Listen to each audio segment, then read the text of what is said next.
little rant I need to do for y'all. Okay, as y'all saw in my video, I had to go to the doctor to have ultrasound checkup and stuff done. So I did all that. But while I was in the waiting room, there was a problem going on.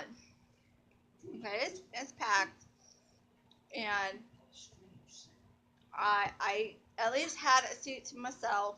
My dad was watching the kids out in the hall because it was super packed. I mean, there was a lot of pregnant women in there with their significant others and all their other kids, which ain't a problem.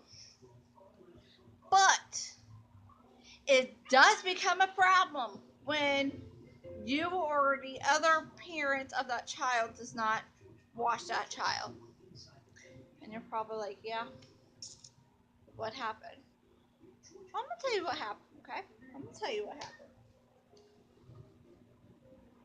I'm sitting there in my own seat, playing on my phone, minding my own business, playing on Facebook, talking to my best friend Kathleen.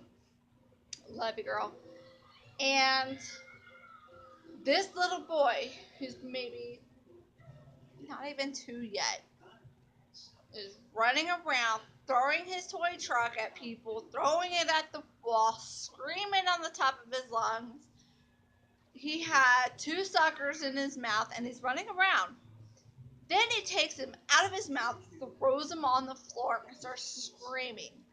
Not just this, ah! Like high pitch, like I need to get out of this waiting room scream. Okay? Then he throws himself on his butt and throws himself back, and he hits his head, and he starts crying. And parents are letting it happen. Mommy's sitting there on her phone. Okay, mom's sitting on her phone, and I'm telling my friend Kathleen about this. Like, oh my gosh, there's this kid acting out, and neither parent is getting up to handle it. That is your child. You are the mother. You carried that child for 9 months or so. You brought that child into this world. Whether you had a C-section or vaginal birth with that child, it doesn't matter. You brought that kid in the world. You need to step up to the plate, get your kid, and tell them, no, you don't do this. You don't do that. You don't do this. But this little boy, my heart goes out to this boy. Like, this little boy, my heart goes out to him for the simple fact nobody was doing anything to discipline or teach this child, this kid, right from wrong. So the mother sat there playing on her phone, and then she tells her oldest son, go get him. Go get him. Go get him. Like, really? You get off your butt, you take care of that boy. Or if you can't do it because you're tired or you're hurting because you're pregnant, which I understand, you have your man who is with you do it. Okay? Whether he's a stepfather or he's a bio father, regardless, he's got to step up to the plate too. You tell him, hey, can you go get him? Look how he's acting. Take him outside. Make him run around in the hall or whatever. Take him outside to the car till he calms down. I don't care what it is. As long as you're not hurting the kid, you're not neglecting the kid like you've been doing, do it. Maybe that kid is seeking attention and you guys aren't giving it to him. And that is why that kid is acting out. Kids act out in so many different ways. And you got to figure out why they are acting out. But it really, not only that, but he was running himself into a freaking wall.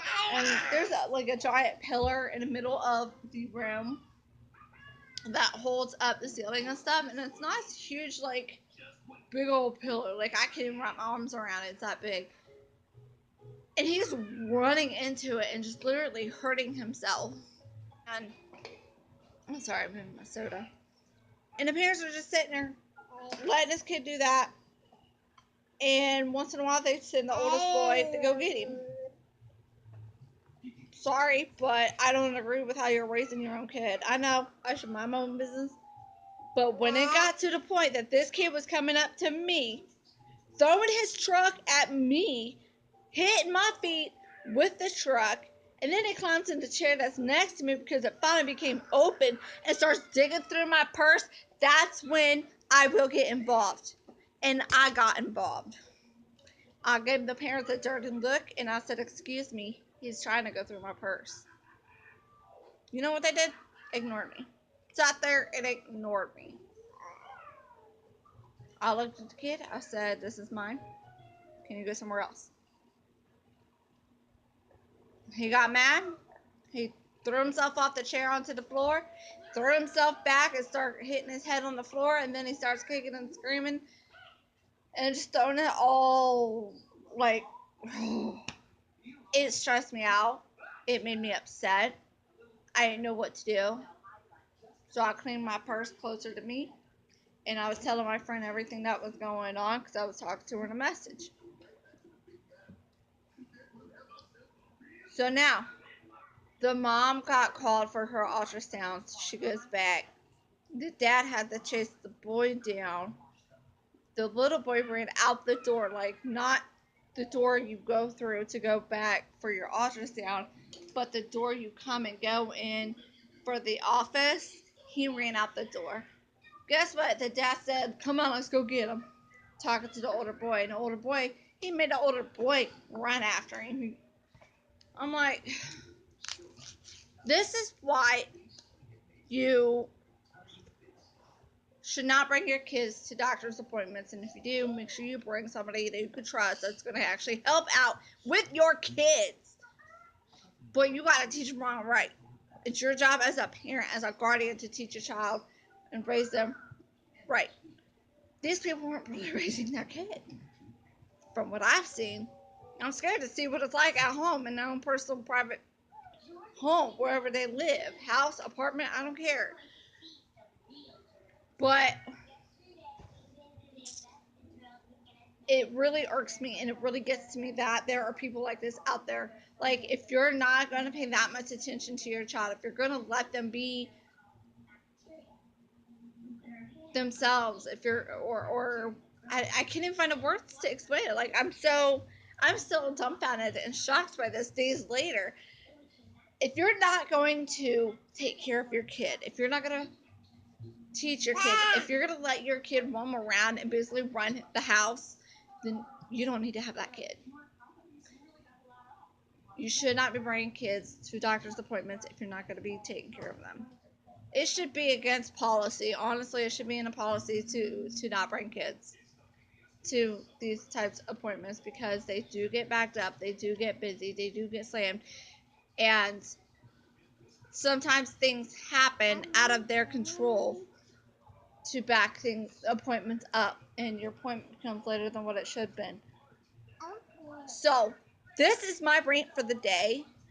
And here's a little tip for you. If you are not going to take care of your kid and your man or your significant other ain't going to help you with your kid during your doctor's appointments, leave your man and the kids at home.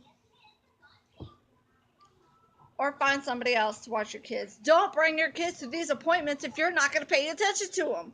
Just don't. Anyways, I'm going to finish my lunch. I love you guys. Sorry about the rants. There's probably more going to be coming soon.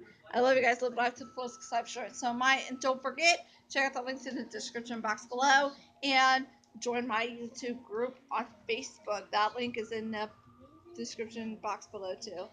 Bye!